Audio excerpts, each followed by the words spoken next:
Petite parenthèse là-dessus, j'ai dit à un pote la dernière fois que j'étais d'origine indonésienne, né en Allemagne. Vous savez ce qu'il m'a répondu, l'enfoiré? Ah mais du coup, tu maîtrises la croix gammée dans les deux sens? Voilà, pour ceux qui n'ont pas compris sa blague, tu vois que le dialogue public se divise en deux. Hitler, ce bâtard, il nous a volé la croix gammée. Qui c'est qui savait un peu par applaudissement ça? Ok. Public cultivé, hein, à gauche, comme tous les publics cultivés d'ailleurs. Ok, donc voilà, pour ceux qui savent pas, en gros la croix gammée à base s'appelle la swastika. Et tu peux le retrouver, ce symbole, dans plein de cultures. Depuis, ça fait 10 000 ans, dans plein de cultures. Et tu peux le retrouver notamment, là maintenant, là, à l'entrée de tous les temples hindous. C'est un symbole de paix. Ben Hitler, il a pris ce symbole, et il en a fait un symbole de pas de paix. Et je crois que ce qui m'énerve le plus dans tout ça, c'est votre manque de réaction. Non mais réalise, c'est quoi la religion dominante ici? Il y a beaucoup de chrétiens ici, c'est ça? Ben c'est comme si je prends la croix du Christ, j'arrondis un peu le bout, et je lance une marque de sextoy avec. Et personne dit rien, au contraire, les gens ils se la raffolent. Les meufs elles sont là. Ah mais t'as pas ton Christianizer Toutes sortes de slogans. Christianizer, pour vous mes sœurs. Non.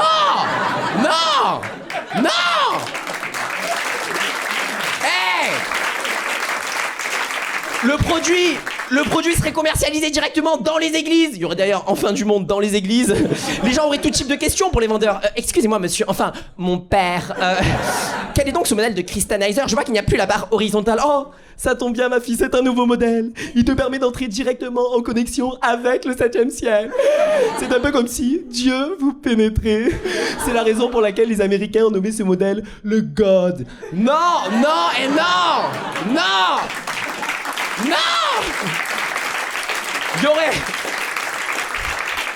Il y aurait des manifs qui éclateraient aux States. We don't need men, in God we trust.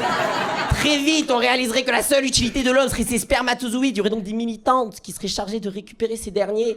Elles seraient elles-mêmes habillées en spermatozoïdes de la tête aux pieds, uniformes qu'elles auraient récupérés directement chez le Ku Klux Klan. Les hommes capturés sans suite insérés à l'intérieur. Tu connais les anciens hangars pour traire les vaches qu'elles auraient renommés les branloirs. Afin d'extraire les spermatozoïdes, elles embaucheraient des personnes en situation de chômage et de RSA appelées les branleurs.